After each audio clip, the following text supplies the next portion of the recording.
পাপটা মোচন করার জন্য আম্মা জান আয়েশা সিদ্দিকা রাদিয়াল্লাহু তাআলা আনহা পাগলের মতো দৌড়ে দৌড়ে আব্বা জানের কাছে গেলেন। আব্বা জান কে ছিল? আয়েশার হযরত আবু বকর সিদ্দিক রাদিয়াল্লাহু তাআলা আনহু। আবু বকরের কাছে যখন গেলেন, মা ফতে আয়েশা, কি জন্য এসেছো মা? আপনার কাছে এসেছি দুটো মাত্র দাবি নিয়ে। আব্বা, আমার দাবি দুটো পূরণ করতে হবে। এক নম্বর দাবি, আমার জন্য সুন্দর সুন্দর খানা এনে দিতে হবে, ভালো ভালো খাদ্যদ্রব্য এনে দিতে হবে। 2 নম্বর আমার একটা দাবি, 2 নম্বর দাবি, আমার জন্য একটা সুন্দর তাকিয়া গদি বানিয়ে দিতে হবে। হযরত আবু বকর বলেন, আয়েশা তা কেন? ইয়া আমার আব্বা জান, আমি যার কিনা দুনিয়ার জমিনে অনেক নারী আর বহু নারী স্বামী পেয়েছে, আমার মতো স্বামী কেউ পায় নাই। কিন্তু আব্বা জান, আপনার কাছে দাবি দুটো করার কারণ হলো, আমি আয়েশা সকালে যখন ঘুম থেকে উঠে রাসূলুল্লাহর পিঠের দিকে তাকিয়ে আমি আয়েশা আমার চোখ দিয়ে মজার নয়নে পানির টোসা গড়িয়ে যায়। কেননা নবী যে ছেঁড়া চ্যাটার উপরে শয়ন করে, ওই চ্যাটার আর কিনা শিরাগুলো রাসূলুল্লাহর পিঠে লেগে পরের মতো দাগ হয়ে যায়। আমি আয়েশা আমার রাসূলুল্লাহর ওই কষ্ট দেখে সহ্য না করতে পেরে আপনাকে বলছি, আমার স্বামীর জন্য আপনি একটা সুন্দর গদি বানিয়ে দেন। 2 নম্বর, আব্বা জান, কোনদিন এই হাতে নবীর জন্য ভালো ভালো খোরাক আমি বানিয়ে দিতে পারিনি। আজ যদি আপনি দেন, আমি সুন্দর করে খানা বানিয়ে রাসূলুল্লাহকে খেতে দেব।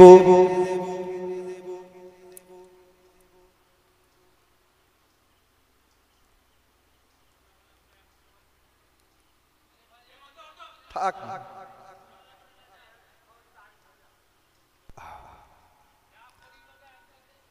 হয়েছে আস্তে আস্তে আস্তে।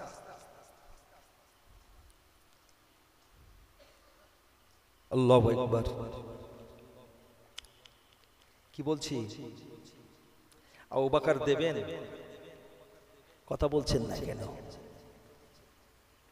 আপনারা দেবেন? কথা বলেন না কেন?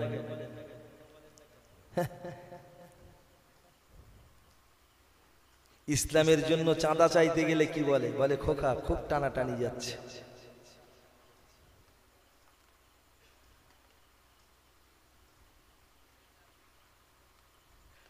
গতদিনে আপনাদের কালেকশন ছিল, কে কতটা শোধ করতে পেরেছে আমি জানি না। কথা বোঝা যায়নি? যে দেওয়ার সে ঠিক দিয়ে দিয়েছে। কি বলছে? দুটো দাবি আবু বকরের দেওয়ার মতো ছিল। আবু বকরের কত কষ্ট, কত কষ্ট। আবু বকরের কষ্ট ছিল না, কিন্তু নবীকে নবী বলে মানার পরে নবী আবু বকরের কাছে কষ্ট এসেছিল। একটা ধনাঢ্য ব্যক্তি ছিল তো আবু বকর। আর সেই আবু বকর কি হলো? যখন খলিফা হয়েছে, খলিফা, বিবি বলছে, স্বামী বাচ্চাগুলো একটু মিষ্টি খাওয়ার জন্য কাকুতি মিনতি করছে, আপনি একটু বাজার থেকে মিষ্টি কিনে এনে দেবেন। বলছে, আমি খলিফা বলে তুমি আমার কাছে, আমি রাজা বলে আমার কাছে দাবি করেছো তোমার বেটারা মিষ্টি খাবে?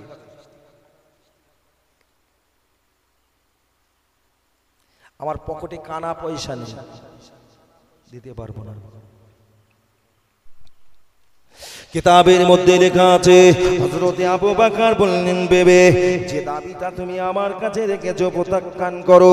ওই প্রস্তাবটা আমি মেনে নিতে পারবো না, এই জন্য পারবো না। বিবি, আমার কাছে পয়সা নাই। বিবি শোনা মাত্র মাথা নিচু করলেন, নিস্তব্ধ হয়ে গেল, আর বাক্য শব্দ ব্যবহার করলেন না। কিন্তু কিছুদিন পরে হযরত আবু বকরের হাতে একটা আটার পুঁটলি দিয়ে বিবি বলছে, স্বামী এটা বাজার থেকে বিক্রি করে বেটাদের জন্য একটু মিষ্টি আনবেন। কার কাছে নবীর জন্য মাল আনতে গিয়েছে? কে? আয়েশা।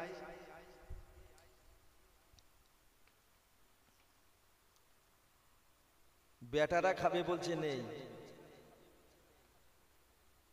নেই বলেছে সেখানে আর জোর করা যাবে? কথা বলছেন না কেন? ব্যাস আটার পুটলিটা হাতে নিয়ে বলছে, বিবি কোত্থেকে এনেছো, কোথায় পেয়েছো? জিজ্ঞেস করবে না? করবে না? আর আমাদের কাছে শুধু কোথায় পেয়েছে দেখার দরকার নেই, শুধু এনে দিলে হয়। হযরত আবু বকর সিদ্দিক রাদিয়াল্লাহু তাআলা আনহু বলেন, বিবি আমার এতগুলো আটা কোথা থেকে সংগ্রহ করেছো? ওই সময় বিবি মাথাটা নিচু করে স্বামীর সঙ্গে কথা বলে, খলিফাতুল মুসলিমিন, ও খলিফাতুল মুসলিমিন, আর কিরা এই আটাগুলো আপনি জানেন না? আপনার সঙ্গে বলে প্রত্যেক দিন বাইতুল মাল থেকে যে আটাটা সংসার খরচের জন্য আনেন, আমি প্রত্যেক শ্বাস থেকে ওই আটা থেকে এক মুষ্টি করে তুলে নিয়ে এতগুলো আটা জোগাড় করেছি বাচ্চাদের মিষ্টি খাওয়াতে হবে বলে। আগে ছিল মা চাচিদের, কি গো মুরব্বি ছিল না? বাচ্চা স্কুলে যাবে কি ফকির আসবে, সপ্তাহে একদিন আসতো ফকির, এক মুষ্টি করে চাল ভাত রান্না করতে যাবে, এক মুষ্টি করে চাল তুলে কিনে রেখে দেবে, ভাঁড়ে রেখে দেবে। আমার দাদির দেখেছি রাখতে। এখনো সব নেই। এখন দেবে কি করে? এক হাতে মোবাইল আর এক হাতে কি, ভাই ঠিক কিনা বলেন? এখন মা বাজোগা নেই। আল্লাহু আকবার। কি বলেছে? আবু বকর তো খলিফা হয়ে রেডিমেডের ব্যবসা করতেন। যদি উনি রেডিমেডের কাপড় নিয়ে গ্রামে গ্রামে ঘোরে, রাজিত্ব করবে কে? রাজা যদি বাইরে যদি পাগলের মতো টোটো করে ঘোরে, তার দেশ চালাবে। কিন্তু সাহাবারা যুক্তি করে পরামর্শ করে ওনার ওই বাইতুল মাল থেকে একটা মালের 100 হোক 200 হোক আটার একটা কতটা লাগে ততটা দিতেন। আর বিবি করেছে কি, তার থেকে এক মুঠো করে তুলে দিয়েছে। হযরত আবু বকর সিদ্দিককে যখন বিবি বলেছিল, ও আমার প্রাণের স্বামী খলিফাতুল মুসলিমিন, আমি আটাগুলো তুলে তুলে এমনটা আপনার হাতে দিয়েছি, বিক্রি করে বাচ্চাদের জন্য মিষ্টি এনে দেবেন।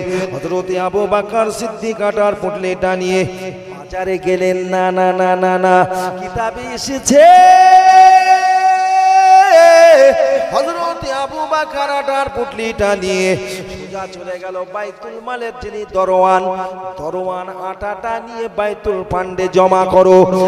আর তুমি আজ থেকে যে মালটা দেবে আমার বাড়িতে মাপার পরে এক মুষ্টি করে আটা ওর থেকে তুলে নেবে, কেননা প্রত্যেক দিন প্রত্যেক সাজে এক মুষ্টি করে আটা আমার বাড়িতে বেশি যায়। এই আটাটার হিসাব যদি মাবুদের কাছে দিতে হয়, আমি আবু বকর দিতে পারবো না। একটু জোরে বলা যাবে সুবহানাল্লাহ। কথা বোঝা গেল কিছু? কি বলেছে? লাগে তো 100-এর এক মুষ্টি কম, কিন্তু নিয়ে যাচ্ছি তো এক মুষ্টি। এর জবাবটা আল্লাহর কাছে দেবো কি করে? কত অভাব। আর সেই আবু বকর কাছে আয়েশা গিয়েছেন, বলছে একটা তাকিয়া গদি বানিয়ে দিতে হবে। কি বলবে?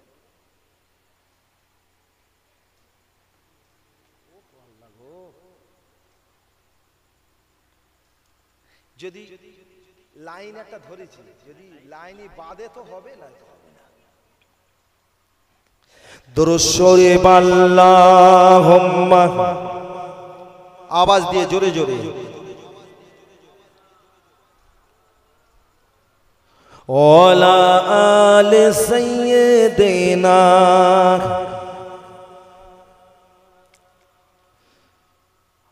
কি গো, অসুবিধা হচ্ছে নাকি আপনাদের? তা আওয়াজ এত আসতে কেন?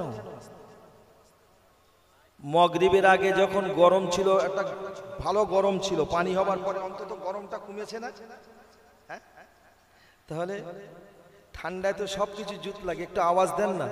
দুরূদ শরীফ আল্লাহুম্মা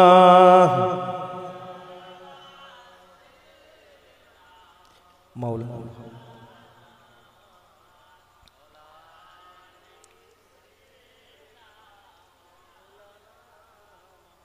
খেতে দেব খাজুর মাতি, খেতে দেব খাজুর মাটি খুদা যদি পায়, তোমার দুধ পাতার ঠোঙায় দিব পিপাসায়।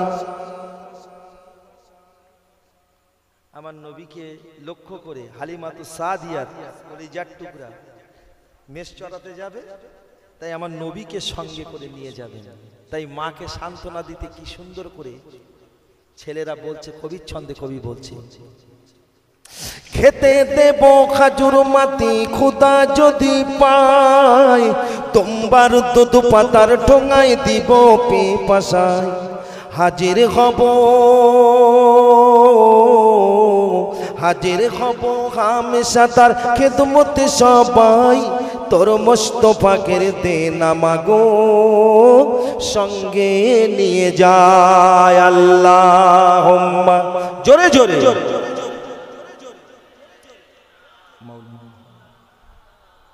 ওয়ালা আলে সাইয়্যিদিনা,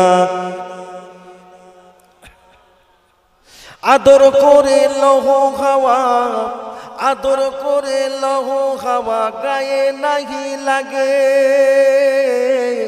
চলতে কদম পথের কাটা কুসুম হয়ে জাগে।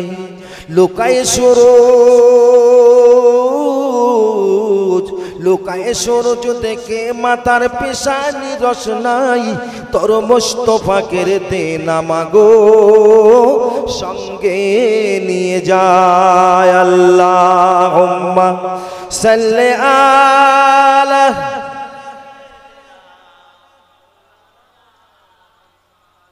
ওয়ালা আলি সাইয়্যিদিনা। প্যারে হাজিরিন ভাই, যে আবু বকর বাচ্চারা মিষ্টি খাবে, বিবি কষ্টের আটা গুছিয়ে স্বামীর হাতে দিয়েছে, বিক্রি না করে মালটা অবশিষ্ট বেশি হয়েছে বলে ফেরত দিয়েছেন, রিটার্ন দিয়েছেন। আর সেই আবু বকর নবীর জন্য সুন্দর সুন্দর খাদ্য আর ওই সুন্দর একটা বসা শোয়ার তাকিয়া মানে গদি তৈরি করে দেবে, থাকলে তবে তো দেবে। তবে আবু বকরের ভিতরে মাল না থাকলে রাসূলুল্লাহর ভালোবাসা ছিল না ছিল না। হযরত আবু বকর সিদ্দিক বলেন, ও আমার কলিজার টুকরি ফাইসা, তুমি যখন এমন আবদার রেখেছো অবশ্যই পূরণ হবে। হযরতে আবু বকর ফতে আয়েশার কথা শুনে রাসূলুল্লাহ খাবেন মনে করে সুন্দর সুন্দর খাদ্য জোগাড় করে দিল, একটা সুন্দর শোয়ার তাকিয়া বানিয়ে দিল। আম্মা জান আয়েশাতুল হুমায়রা মাল সামানগুলো নিয়ে ঘরে এসে নিজে খাতে রাসূলুল্লাহর জন্য খানা বানালেন। খানা বানানোর পরে খানাগুলো রাসূল খাবেন যেখানে বসে, সে জায়গায় দস্তরখান বিছিয়ে দিয়ে আল্লাহর নবীর পাক বিবি আম্মা জান আয়েশাতুল হুমায়রা দস্তরখানের উপরে খানাগুলো রেখে দিয়ে বর্তন দিয়ে ঢাকনা দিয়ে ঢেকে রেখে দিলেন। খানা খান কিসে? খানা খান মুসলমান, তুমি যতই উপার্জন করো না কেন তোমার হাহা অভাব কোনোদিন যাবে না, যাবে না, যাবে না। তোমার বরকতের জায়গায় ঝেঁটা লেগেছে। দস্তরখানে খানা খাওয়া কি? জোরে বলুন সুন্নাত। আমরা সুন্নত মানি। আমার নবী দস্তরখান ছাড়া খানা খেতেন? কথা বলছেন না কেন? একজন আল্লাহর ওলি আল্লাহর কাছে কাঁদতেছে, আল্লাহ এত মাল তুমি আমার আর দিচ্ছ কেন? আমার তো লাগবে না, তুমি আর দিও না। কি বলেছে? আর দিও না। তো আল্লাহ বলছে, তুই যখন আর নিবিনি বলছিস তবে আমি তো বন্ধ করব না, দেবো। কিন্তু তুই যদি না নিতে চাস আমার একটা কথা তো শুনতে হবে। তাহলে কি বলে? 1 সপ্তাহ মানে 7 দিন পায়খান ঘরে থেকে কাটাতে হবে। জায়গাটার নাম কি বলেছে? পায়খানা ঘর। পায়খানা ঘরে গিয়েছেন, ও ভাই 7 দিন যদি থাকতে হয় তাহলে তো খাবার সময় তো খেতেই হবে। 7 দিন পরে বেরিয়ে এসছেন। বেরিয়ে আসার পরে দেখছে আল্লাহ তো বলেছিল 7 দিন থাকলে মাল বন্ধ করে দেবো, তো দেখছি তো আরো মাল বেশি দিচ্ছে। তার কারণটা কি শুনবেন? এই মুসলমান, নবী দিবসের জলসায় বসেছেন, নবীর জীবনী শুনে যান।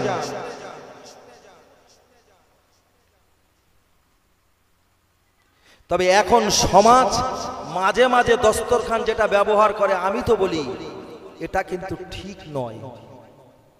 ভুল বলছি নাকি ভাই? আগে তো কাপড়ের দস্তরখান ছিল, এখন দস্তরখান কিসে হয়েছে? খবরের কাগজ। ভাই আমার মাতৃভাষা বাংলা, আমি বাংলা ভাষায় কথা বলি। কি আরাবিয়ানরা আরবি ভাষায় কথা বলে, হিন্দি ভাষী যারা হিন্দিতে কথা বলে, ইংরেজি ভাষী যারা ইংরেজিতে কথা বলে, কিন্তু আমার কাছে সবচাইতে মর্যাদা বেশি। কি গো, আমি ভুল বলছি নাকি? এখন যদি তাই হয়, এখন যদি এই দেশে যদি এখন চাপ আসে, কিছুদিন আগে এসেছিল বাংলা ভাষা বন্ধ হবে, কে ঠিক কিনা বলেন? আন্দোলন হয়েছিল না হয়নি?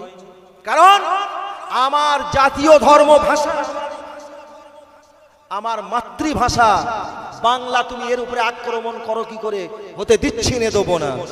ভাই এই ভাষাটা বন্ধ করতে যদি তোমার প্রতিবাদ করতে হয়, খবরের কাগজ যদি তুমি বাংলা পত্রিকা পড়ো, ওই কাগজটা যদি বিছিয়ে দাও, ওতে লেখা থাকে যদি বাংলা ভাষা, আর ওতে খেয়ে যদি ঝুটাগুলো এঁটোগুলো ফেলো, বিয়াদবি হবে না? হবে না? আমার কথা বোঝা গেল না?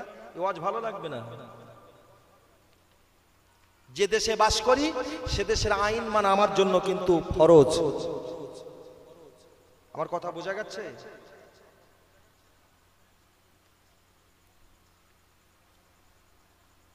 যদি আমরা লক্ষ্য করি, খবরের কাগজটা আমরা দস্তরখান হিসাবে ব্যবহার করতে পারি না? পারি না? গরজে গয়লা ঢেলা ভাই, মৌলী সাহেব বলতেছে দস্তরখান ছাড়া খানা খাবো না। খোকা খবরের কাগজ থাকে তো দুটো এনে বিছিয়ে দাও, আমার মতো মৌলী সাহেব বসে খেয়ে নিলাম, কি করবো এখন, উপায় তো নেই। আর জানেন রাসূলুল্লাহ দস্তরখানে খানা খেতেন। ইহুদিরা এক সময় রাসূলুল্লাহর সঙ্গে বিয়াদবি করবেন বলে রাসূলুল্লাহর খানা খাওয়া দস্তরখানটা বার করলেন, বার করে নিয়ে আগুনে ফেলে দিলেন। কিতাবের মধ্যে লেখা আছে, ইহুদিরা যখন রাসূলুল্লাহর খানা খাওয়া দস্তরখানটা লুকিয়ে বার করে নিয়ে আগুনে ফেলে দিয়েছিল, আগুন জ্বলেছিল বটে, ওই দস্তরখানে আগুনে স্পর্শ করতে পারে না। জোরে বলা যাবে সুবহানাল্লাহ। কেননা ওই দস্তরখানের উপরে মদিনার কামলিওয়ালার ঝুঁটা লেগেছিল। কি লেগেছিল? বিশ্বাস হয় না? একটা একটা করে যদি বলতে চাই ভাই, সময় পাবো না। কতক্ষণ আমার সময়? আমার পিছনের বক্তা আসা আগ পর্যন্ত। তাই বলে উনি যদি 11টার জায়গায় 12টায় আসে, অসম্ভব হবে না। 2-5 মিনিট 10 মিনিট টেনে টেনে দেওয়া যাবে নাকি? কেন আমার লেট ফাইন দিতে হবে? মিনিট 15 সম্ভবত লেটে এসছে, ওই মিনিট 15 লেট ফাইনটা দিতে পারি।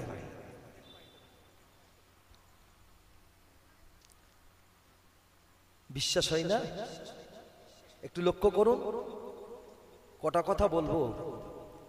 1 তারিখে রাসূলুল্লাহ মদিনার মসজিদ থেকে যেগুলো ছেড়ে দিয়ে আসছে, একটু দয়া করে, আমার যদি মনে থাকে ইনশাআল্লাহ আমি তো ছেড়ে দিয়ে আসছি, মানে আমি বলবো বলে রেখে এসছি। কিন্তু এই কথাগুলো এটা চাপা পড়ে গেলে যদি না বলি না, যেটা মনে এসছে না বলি তো আর বলা হবে না। 1 তারিখে রাসূলুল্লাহ মদিনার মসজিদে নববী থেকে ঘরে ঢুকেছেন, আর ঢোকার পরে কি দেখলেন? আয়েশাতুল হুমায়রা কিছুটা আটা নিয়ে একটা খামির তৈরি করেছে। বলবো হাদিসটা, শুনবেন আপনারা? কারা শুনবেন একটু হাত তোলেন, জোরে দেন নারায়ে তাকবীর।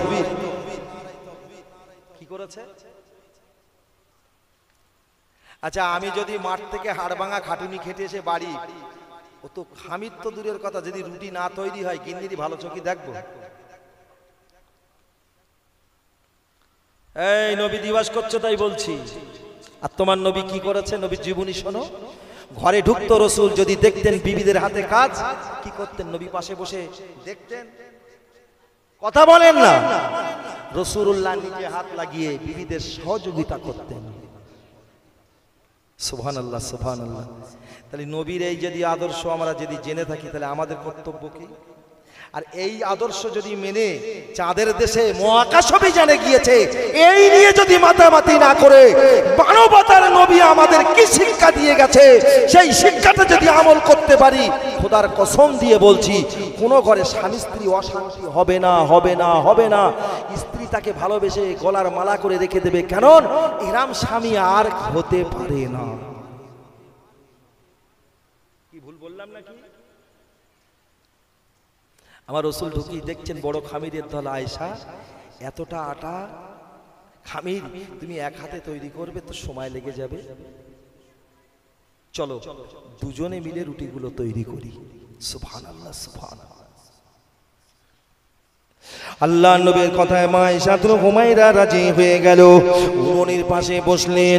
কিতাবের মধ্যে লেখা আছে রাসূলুল্লাহ রুটি বেলে তাওয়ায় দেয়, আম্মা জান মা আয়েশাতুল হুমায়রা রুটি বেলে তাওয়ায় দেয়। মা আয়েশা রুটি বেলে তাওয়ায় দেয়, তাওয়ায় দেওয়ার পরে রুটিটা হয়ে গেলে নামিয়ে নেয়। কিন্তু রাসূলুল্লাহ রুটি বেলে তাওয়ায় দিয়েছে, রুটি হয় না, নামাতেও পারে না।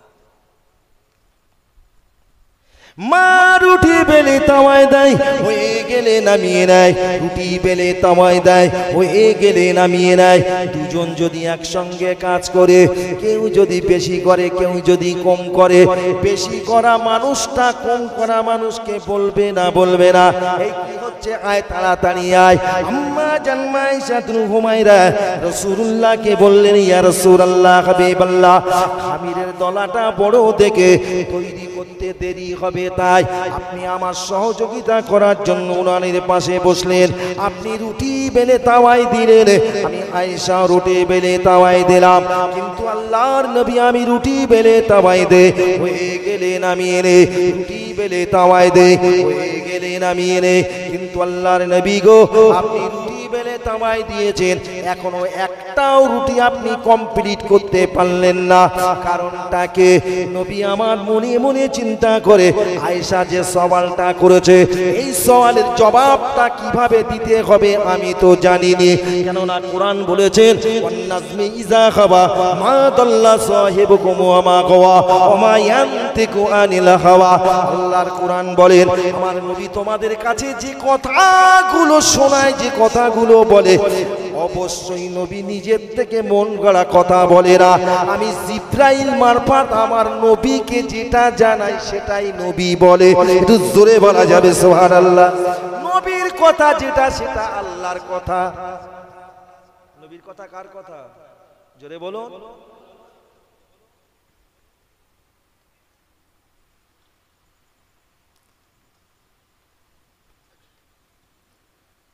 নবী একটা কথাও আল্লাহর হুকুম ছাড়া কোনো কথা বলেছে নাকি?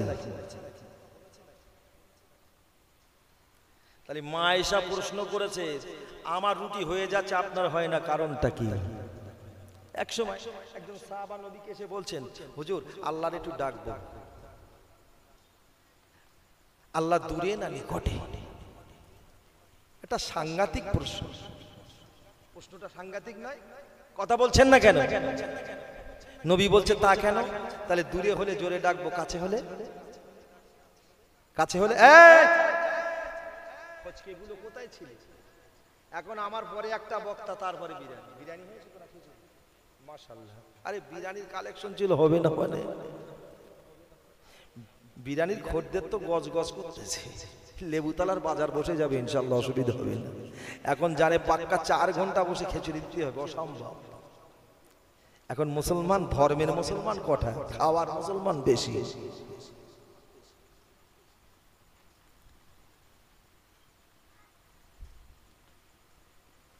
আল্লাহ কিছু মনে নেবেন না, মুহররমের মাস অতিবাহিত হয়ে গেছে। আশুরা থেকে আশুরা, লাইলাতুল আশুরা কর্তব্য কি? শুধু খাওয়া? মৌলভী সাহেব মসজিদে হেঁকে দেশে খুতবা দিতে গিয়ে নবী বলেছে 12 মানে মুহররম মাসের 10 তারিখে যারা ভালো মন্দ করে খাবে, হ্যাঁ খাওয়া হয়, কেলিয়া কোপ্তা, মাছের কোরমা, ডিমির কোরমা, তাদের আল্লাহ 1 বছর আর অভাব রাখবে না। আমার কথা বোঝা গেছে? কে বলেছে? মানবতার নবী বলেছে মুহররম মাসের 10 তারিখ আশুরার দিন বাড়িতে যারা ভালো মন্দ করে খাবে তাদের আল্লাহ 1 বছর অভাব দেবে না। এ মোল্লা শুক্রবারের মুসল্লি তো নামাজ পড়ে বাড়ি এসে বলতে বলে যাই করি তাই করি, ওই দিন কিন্তু ভালো মন্দ খাইতে হবে। নামাজ নি, রোজা নি, আল্লাহ পরকালের চিন্তা নি, 5টা মুরগি আর 3 কিলো খাসির গোশত নিয়ে খেয়ে এলেছে 1 বছর অভাব দূর করে দেবে। বিয়াদব কোথাকারে। আল্লাহ, ওযু করবি তবে তো নামাজ পড়বি। কি বললাম? ওযু করবি তবে তো নামাজ পড়বি, ওযু নেই নামাজ হবে কি করে? পাগল কোথাকারে। সাহাবা প্রশ্ন করলেন, আল্লাহ দূরে হলে জোরে ডাকবো, কাছে হলে আস্তে ডাকবো। নবী মাথাটা নিচু করলেন। উত্তরটা তো কে দেবে? আল্লাহ শিখিয়ে দেবে, জিবরাইল মারফত, তবে তো নবী বলবে। বিসমিল্লাহির রহমানির রহিম। হযরত জিবরাইল আলাইহিস সালাম রাসূলুল্লাহর কাছে আসলেন, সালাম দিয়ে বলেছিলেন, নবী গো, তোমাকে যে প্রশ্ন করেছে আল্লাহ দূরে না নিকটে, দূরে হলে জোরে ডাকবো, কাছে হলে আস্তে ডাকবো, তুমি ওকে জানিয়ে দাও, ওয়া ইজা সাআলাকা ইবাদি আন্নী ফাইন্নী করিব। ওগো নবী, তুমি ওকে বলে দাও আল্লাহ পাক জানিয়েছে এই ঘাড়ের যে রগ আছে, রগের চেয়ে তো আল্লাহ অতি নিকটে আছে। জোরে বলা যাবে সুবহানাল্লাহ। ওয়া মাকুম আইনা মা কুনতুম, বান্দা তোমরা যেখানেই থাকো না কেন, আল্লাহ বলছেন আমি আল্লাহ তোদের অতি নিকটে আছি।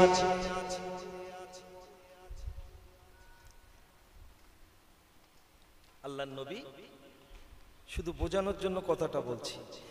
আয়েশা বলছেন, হুজুর আমার তো কতকগুলো রুটি হয়ে গেল, আপনার তো সেই একটা তাওয়ায় পড়ে আছে, কখন হবে?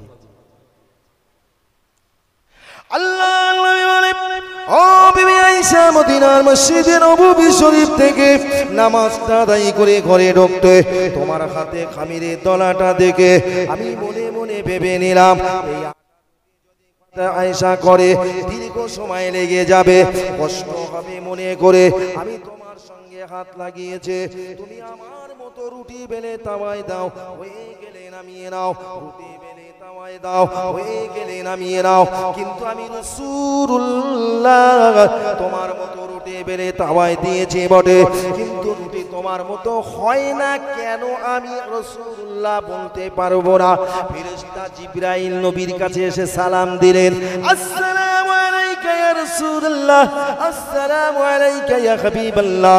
আল্লাহর হাবিব, আল্লাহর নবী গো, আয়েশা রুটি বেলে তাওয়ায় দায় হয়ে গেলে নামিয়ে নেয়, রুটি বেলে তাওয়ায় দায় হয়ে গেলে নামিয়ে নেয়, কিন্তু আপনি রুটি বেলে তাওয়ায় দিলেন। রুটিটা না হওয়ার কারণে আয়েশা জানতে চেয়েছে, আপনি বলছেন কারণটা বলতে পারবো না, তবে আমি জিবরাইল জানিয়ে গেলাম, ওগো নবী, এই রুটিটা এখন থেকে যদি কিয়ামত পর্যন্ত ওই হিট করা তামার উপরে রেখে আগুন দিয়ে জ্বালান, ওই রুটির গায়ে আগুন স্পর্শ করবে না। কেননা নবী, আয়েশার তৈরি করা খামিরটা তুমি হাতে নিয়ে ওই রুটিটা বেলে যখন তোমার হাত দিয়ে তাওয়ার উপরে দিয়েছিলে, তোমার হাতের ছোঁয়া, তোমার হাতের স্পর্শ রুটির গায়ে লাগার কারণে আল্লাহ পাক ওই রুটির গায়ে আল্লাহ আগুন লাগা হারাম করে দিয়েছে। জোরে বলুন নারে তাকবীর। রুটির গায়ে কিসের ছোঁয়া? মদিনার কামলিওয়ালার হাতের ছোঁয়া আছে। শুধু টুপি আছে, দাড়ি আছে, মসজিদে যা তাও এরা মসজিদে গিয়ে ইউনিয়ন করে।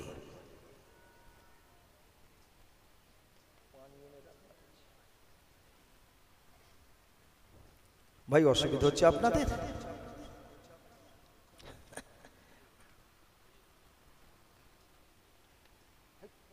না পরের বক্তব্য হবে না, জলসাটা নষ্ট হয়ে যাবে, নষ্ট হয়ে যাবে।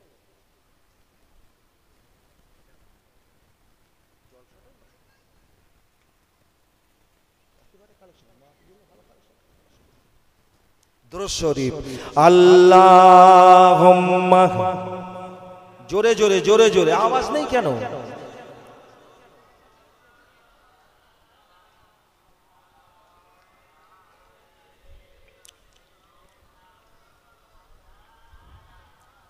একটু ভলিউমটা আরেকটু বাড়ানো যাবে কি গো?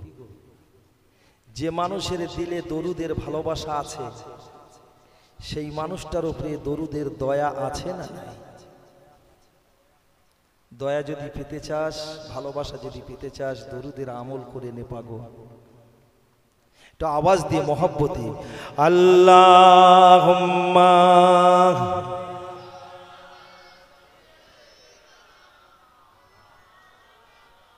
ওয়ালা আলি সাইয়্যিদিনা। খোদা বলে বন্ধু আমার, মা বলে মোর মুহাম্মদ।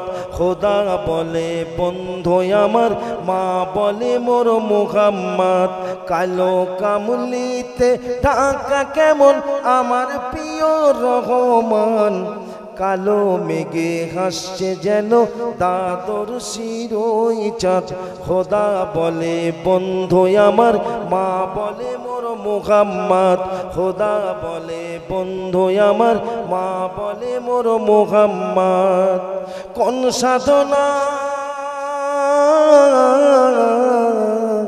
কোন সাধনায় পেলি মাগো বলো আমিনা। তুমি শুধু পেলে তারি, আর তো কেহ পেল না। তুমি শুধু পেলে তারি, আর তো কেহ পেল না। ও মা তোমার কোলে,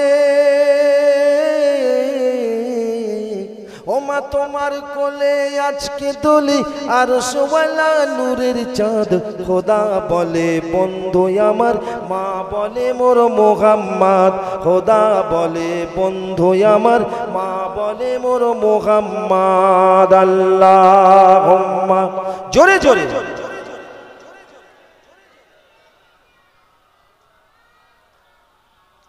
ওয়ালা আলি সাইয়্যিদিনা। প্যারে হাজিরিন, অনেক কথা বলে ফেলেছি। তাহলে রাসূলুল্লাহর হাতের ছোঁয়ায় যদি রুটির গায়ে আগুন না লাগে, রাসূলুল্লাহ যে দস্তরখানে খানাকে ঝুটা মানে এঁটো ফেলে দিত, ওতে আগুন লাগবে? কথা বলছেন না কেন?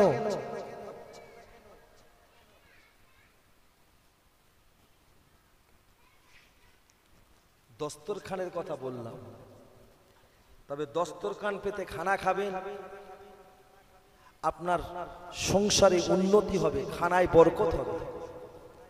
আচ্ছা, দস্তরখান পাতার কারণ কি বলুন? শুধু এঁটোটা ফেলে দেওয়ার জন্য কি? গোশের হাড় আর মাছের হাড়টা রেখে দেওয়ার জন্য শুধু? খেতে খেতে যদি মনে করুন একটা ভাত পড়ে যায়, ওটাকে আপনি তুলে খেতে পারবেন কি? ঠিক কিনা বলেন? আর যদি দস্তরখান না পেতে যদি ফাঁকা জায়গায় ভুঁইতে বসে খান, ভুঁই বলেন, মাটির উপরে বাসন থেকে খান, পড়ে গেলে তুলে নেবেন, ও তো ডাস্টবিনে যাবে। বিড়াল খাবে, মাছে খাবে, মেকুড়ে খাবে, কুকুরে খাবে। বুজুর্গ বেরিয়ে এসে দেখছেন, মনে আছে তো? বুজুর্গটা বেরিয়ে এসে দেখছে আগে যা মাল আসতো তার থেকে বেশি আসা শুরু হয়েছে। আল্লাহ, তুমি তো বললে 7 দিন কোথায় বাথরুমে থাকলে তোমার খানা বন্ধ করে দেবো, তা 7 দিন তো হয়ে গেছে, এখন বার হয়েছি, মাল বেশি আসতেছে কেন? তাহলে ভুল আমি করিনি, ভুল তো তুই করেছিস। এরা যদি সামনে বছরে দাওয়াত করে তাহলে এরা বলবো এটাই বন্ধ থাক নাকি?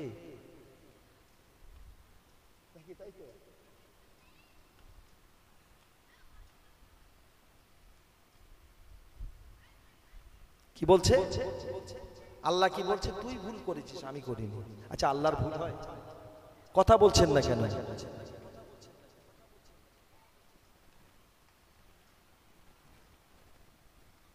আল্লাহ, আমি কোথায় ভুল করলাম? ওই সময় আমার আল্লাহ বলেন,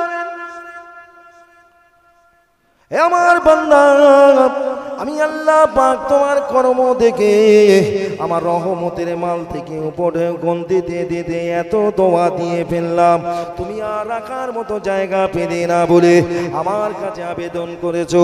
ও মাবুদ, তুমি আর আমায় মাল দিও না। কিন্তু আমি দেওয়া শুরু করেছি, বন্ধ করব না ভেবেছিলাম, কিন্তু তোমার কথা মতো বন্ধ করতে বাধ্য আমি বটে।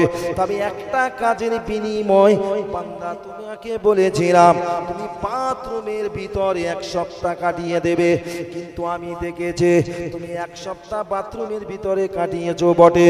সাজে সাজে তুমি যখন খানা খেতে ওই বাথরুমের ভিতরে দস্তরখানাটা বিছিয়ে খানা খেতে, তবে আমি আল্লাহ দেখেছি 1 তারিখে খানা খেতে গিয়ে একটা ভাত হঠাৎ করে তোমার থেকে ফসকে ওই দস্তরখানের উপরে পড়ে গিয়েছিল। ওই ভাতটা তুমি তুলে নিয়ে খাবার কারণে আমি আল্লাহ তোর কথাটা রাখতে না পেরে মাল দিতে শুরু করেছে। কেননা বান্দা, তুমি কি জানো না তোমার ওই ভাতের ভেতরে, ওই ভাতের গায়ে আমি আল্লাহ আমার রহমতি নামটা লেখা আছে।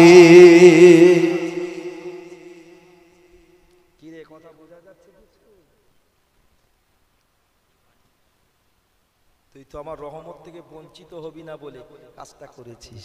অনেক কথা বলে ফেলেছি।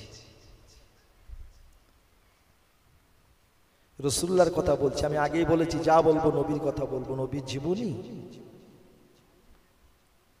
আম্মা জান মা আয়েশাতুল হুমায়রার কথা বলছিলাম। ও আয়েশা, আবু বকর দিলেন, কি দিলেন মনে আছে তো?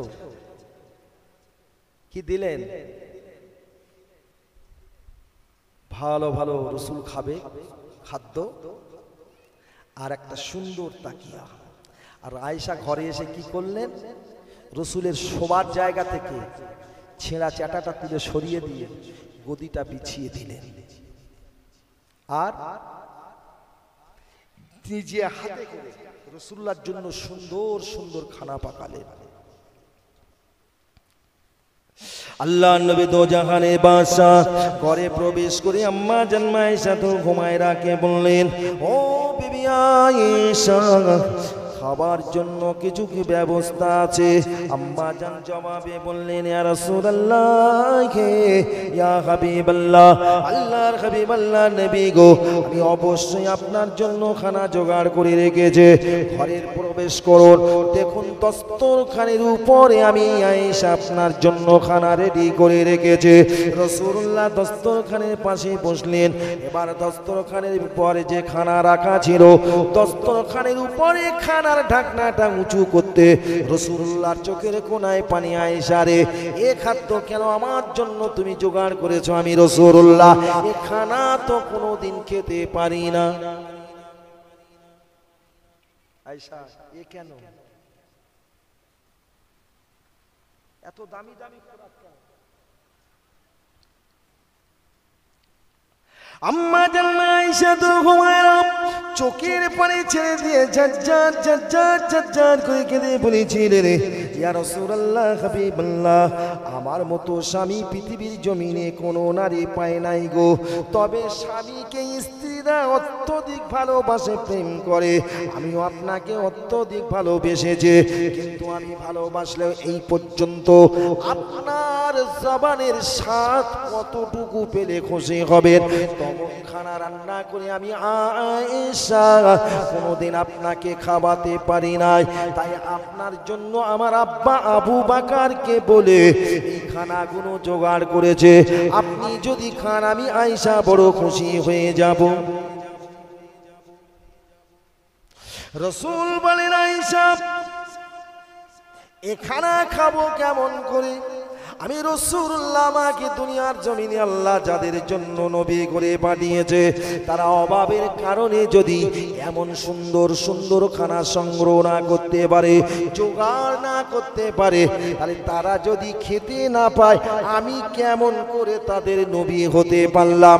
না আয়েশা, আমি রাসূলুল্লাহ এ খানা খাবো না। পরোক্ষ রাসূলুল্লাহ ঢেকে দেওয়ার পরে পরোক্ষ মা আয়েশা দেখছেন রাসূল রসুল খাবো না বলে আবার ঢাকনাটা উঁচু করে ওই খানাটা আবার তুলে তুলে খাওয়া শুরু করেছেন। ওটা থেকে একটু, ওটা থেকে একটু, ওটা থেকে একটু, একটু একটু একটু একটু করে তরকারি চাখার মতো নবী গালে দিলেন। কিতাবে এসেছে আম্মা জান আয়েশা বলেন, ইয়া রাসূলুল্লাহ হাবিবাল্লাহ খাবেন না বলে জানিয়ে দিয়েছেন, তারপরেও দেখলাম আপনি একটু একটু করে খেয়েছেন। তবে হুজুর আপনি যখন খেলেন তবে একটু বেশি করে খেতে পারতেন। আমার রাসূলুল্লাহ বলে, আয়েশা রে, অবশ্যই তোমাকে প্রথম অবস্থায় শুনিয়েছিলাম খানা খাবো না, কিন্তু পরোক্ষ খেয়েছি। খাবার কারণটাও আয়েশা তুমি জানো না কেন খেয়েছি। হাদিস শরীফের মধ্যে লেখা আছে, রাসূলুল্লাহর কাছে যখন গোশাপের ওহী আসেনি, রাসূলের জামানায় গরু হেল গোশাপ রান্না করে মুসলমানেরা খেয়েছে। গোশাপ বোঝেন তো?